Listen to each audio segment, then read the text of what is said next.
Hi everyone, we are Group 2 and today we will be presenting on semibalanous balanoids, or acorn barnacles. Barnacles are unique because their adult forms are sessile unlike most crustaceans. And acorn barnacles get their common name because they do not have stalks and attach directly to substrate.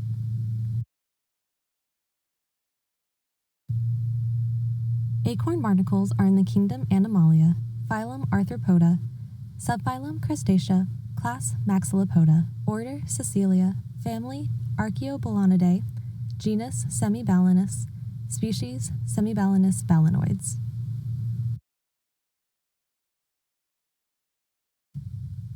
Acorn barnacles have existed since the Jurassic period, with fossils discovered that are over 150 million years old.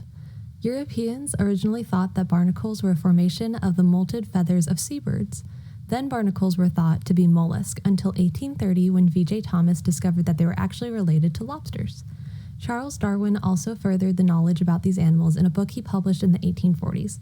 The two photos here are of acorn barnacle fossils.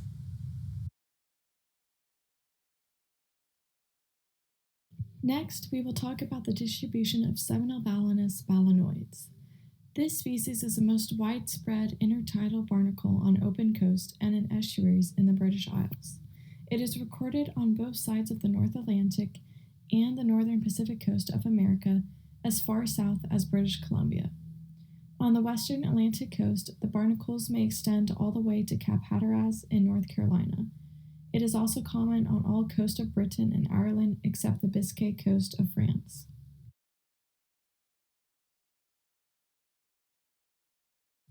In their particular regions, the acorn barnacles favor tropical tidal zone marine environments, but will also live in cooler areas. The amount of water movement, light intensity, and contour of the surface all influence the barnacle's choice of attachment. Almost any roughened surface will act as a habitat, including rocks, ship hulls, piers, sea turtle shells, and whales. The photo to the right shows the barnacles attached to rocks and piers. Due to its tolerance to salinity levels to 20 psu, it may sometimes spread into the lower reaches of estuaries and be found on shores with varying exposures. Its southern and northern limits are limited by high temperatures in the summer and pack ice in the winter. In order to reproduce, the barnacles require a mean monthly sea temperature below 7.2 degrees Celsius. And shores that have strong wave action, keeping the shore moist, will show a greater number of barnacles near the top of the shore.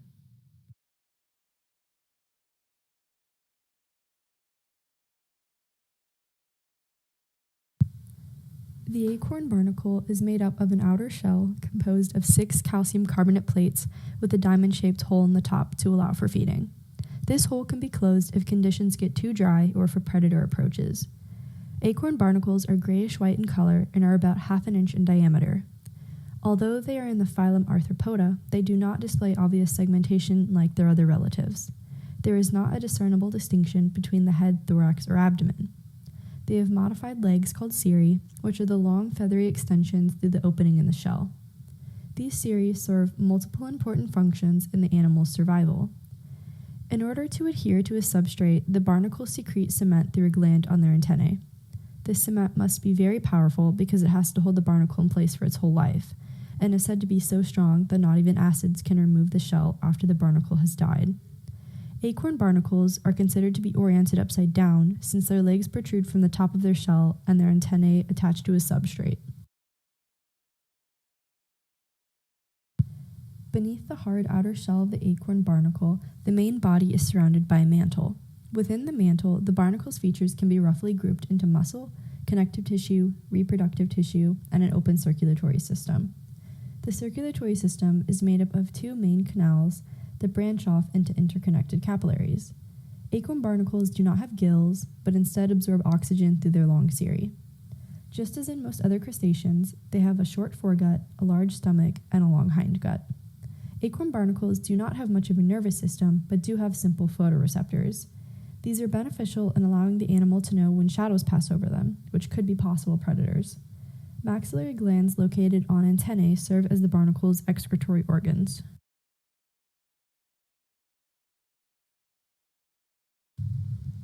Acorn barnacles are suspension feeders. They feed by extending 6 pairs of thoracic appendages called cirri out from the shell, forming a net to filter zooplankton, plankton, microscopic plants, and other organic particulates from the water and bring the captured food into their mouth. When there is a current in the water, the barnacle fully extends this net of cirri to catch whatever is in the flow. But in absence of any current, the barnacles have to rhythmically beat the cirri. Barnacles feed most during spring and autumn when plankton levels are highest and rely on food reserves in the winter. Feeding rate largely determines the rate of growth of the barnacles. Since barnacles can only feed when they are immersed in water, barnacles low on the shore feed more and grow larger faster than the barnacles high on the shore. The video that's now going to play shows this rhythmic beating of the cirri.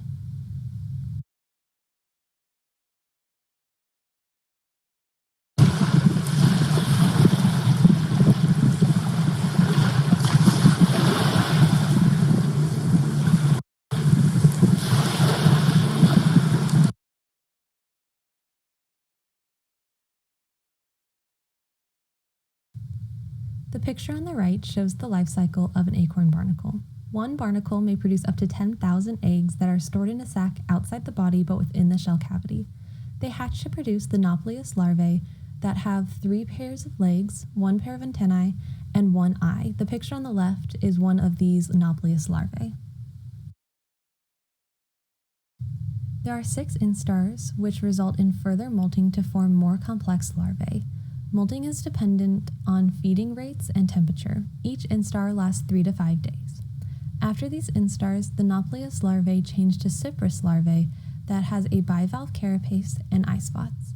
The cypress larvae do not feed and may spend nearly 2 weeks finding a substrate to attach to. When settled, the larvae begins to walk on the surface with its antennae to find a barnacle of its own species. It then attaches to the surface with cement made from calcium carbonate excreted by the antennae. Metamorphosis then begins with the shedding of the bivalve carapace and eye spots. It will resemble an adult acorn barnacle 24 hours later. Barnacles need to molt in order to grow.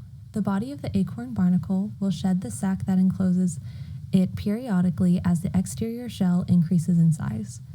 Frequency of molting is determined by feeding rate and temperature. Molting does not take place during the winter when phytoplankton levels are low and temperature is low. All barnacle species grow faster early in life and slower later in life. Current flow and food intake affect growth. Growth is also reduced by the energy demands of reproduction and the presence of parasites.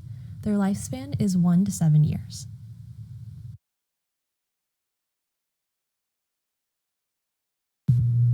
Acorn barnacles are hermaphroditic, meaning that they have both male and female reproductive organs, and they can act as either sex.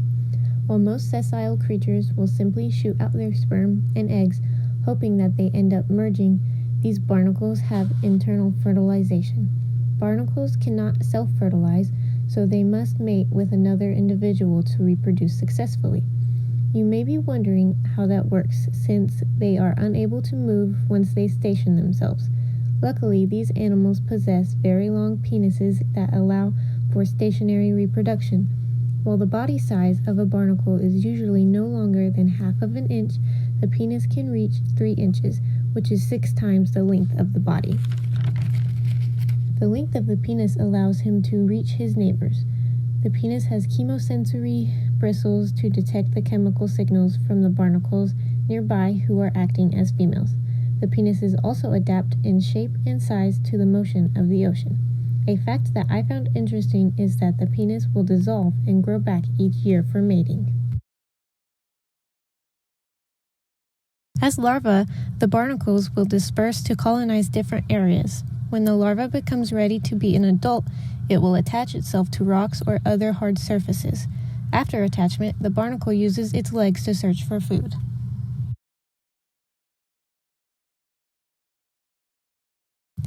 Barnacles have quite a few predators. This includes starfish, snails, fish, shorebirds, limpets, rockfishes, and sponges. The starfish will use their tube feet to break open the barnacle's shell to reach them. Snails will inject a toxic substance into the barnacle to make it relax. Once it is relaxed, the snail is able to break apart the shell and consume it.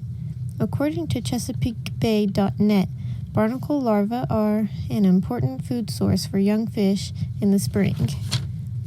Flatworms wait for barnacles to open their valves to eat, and then the worm will insert its mouth on top of the open valve to feed on the barnacles inside. Gulls and other shorebirds seem to eat barnacles when they are attached to mussels or something else the bird is eating. While the sponge or similar animal may not be trying to hurt any barnacles, they can grow on top of them and smother the barnacles.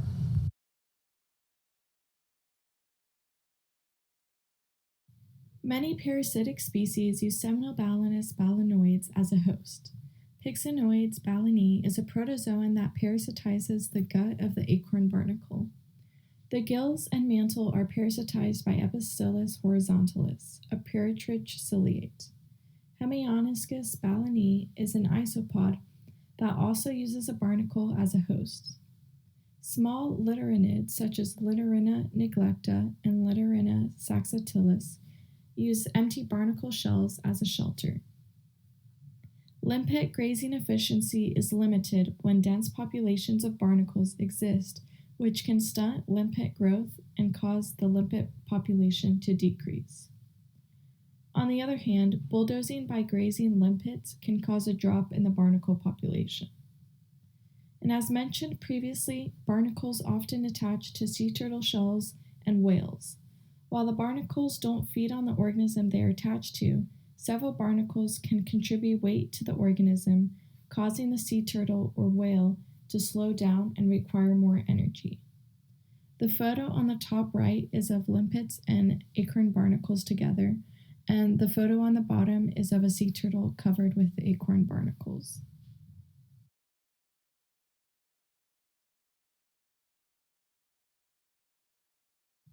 Acorn barnacles also impact our economy in both positive and negative ways. The positive impacts of barnacles involve barnacle cement that has been of interest in dentistry and bone surgery. A layer of cement 0.03 of an inch thick over 1 square inch has the ability to hold 7,000 pounds and will not dissolve in strong acids or water. Because of these properties, teeth fillings and bone surgeries would greatly benefit from barnacle cement usage. Throughout history, barnacles have been referred to as the bane of boaters. Attachment of barnacles on ship hulls can significantly decrease the ship's speed by weighing it down. Just 2 to 3 inches of barnacles on the bottom of a ship can weigh more than 100 tons. And up to $125 million can be spent by ship owners to remove barnacles on their ships. Barnacle attachment on piers and pilings can be troublesome as well.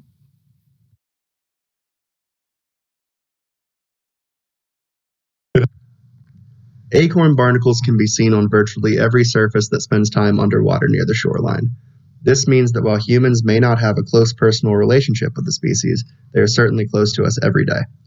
Plenty of people that go to the beach will find themselves trampling acorn barnacles when moving along rocky shoreline, but this causes very little damage to their actual population numbers. The main issue that humans come across with barnacles is them finding their way onto man-made structures. Simply Googling the word barnacles will lead to plenty of videos of people showing the viewer how to remove the species from their boats, motors, or docks.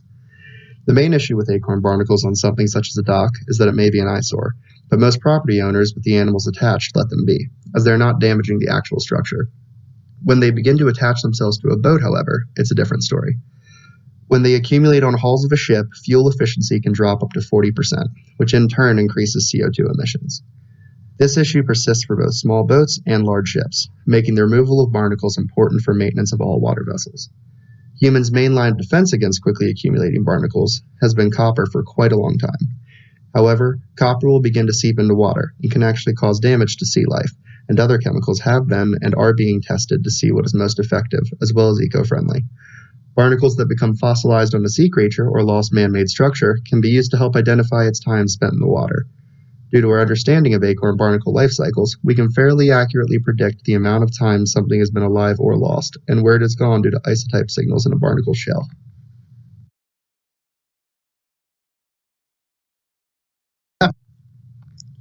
One of the most commonly thought of animals which acorn barnacles attach themselves to is whales. Everybody's seen pictures or in person, whales absolutely covered in the small cone-shaped creatures. A whale will spend almost its entire life covered in them. It would be an extremely difficult task to find one that isn't newborn without at least a few barnacles somewhere on its body. Whales and acorn barnacles have a form of symbiosis known as commensalism, which means that one species benefits from the relationship and the other is unharmed. Acorn barnacles are immensely benefited in the relationship when it comes to protection from predators and easy filter feeding. Many usual predators, such as snails, will not be able to feed on the barnacles on the back of a whale, as it's just moving too fast and too high in the water for it to be worth it. Additionally, when a whale swims through a cloud of plankton, barnacles will be able to filter feed extremely effectively. There are exceptions to the commensalism, however. When too many barnacles are on the same whale, it can cause drag, forcing the whale to exert more energy than usual and slowing it down. Another issue can be skin irritation, which usually is not life-threatening, but is certainly not beneficial. Interestingly enough, whales can use barnacles as protection in rare instances. When in mating disputes, the whale can add extra power to a strike with a thick layer of barnacles if they are in abundance. They also offer an excellent deterrent to killer whale attacks, acting as an organic armor of sorts.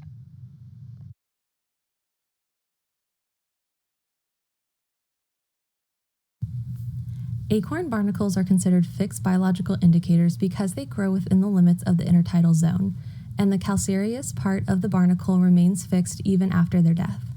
Acorn barnacles can help indicate past mean sea level and the time of their growth being determined by radiocarbon or uranium series dating techniques. Oxygen and carbon isotopes in the shell vary based on their environment. Relatively constant physical environmental factors control the isotope composition of the shells. Barnacles only calcify while they're emerged and obtain the oxygen atoms necessary for calcification from the ambient, well-mixed surface water layer. This causes a variation in the oxygen isotopes in the barnacle shell. Metabolic effects such as pH and influx of carbon isotope depleted from the waters influence shell carbon isotope composition between different areas. Carbon isotopes in the shell differ between constant environments and changing environments, as well as areas in which the barnacle takes in increased atmospheric CO2 opposed to seawater CO2.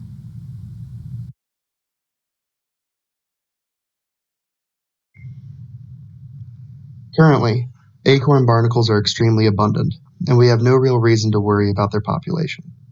Other than humans scraping them off of boats and structures, we do not have much that we want to do with them, or any reason to harm them. Acorn barnacles are edible, and many groups throughout history have eaten them, but reports of how often they were consumed vary. Many were not eaten unless food supply was very low, most likely due to them not having an extremely favorable taste. However, even if they were a main source of food for some cultures, there would likely be very little damage to their actual numbers. Acorn barnacles simply reproduce too fast and in too much abundance for us to have any real reason to worry. The fact that they are hermaphroditic leaves us with even less reason to be worried, as their reproduction is extremely flexible. During their larval stages, they can be as abundant as 70,000 organisms per square meter. Additionally, their lifespan is not short by any means, living for 5 to 10 years on average. Of course, we could always find ourselves in an unseen situation with climate change and inappropriate fishing practices, which could lead to barnacles finding themselves in danger. When considering barnacles as a whole, however, it is unlikely that we would lose them, but on a species level, we could see declines in numbers if our environment apathy becomes too much.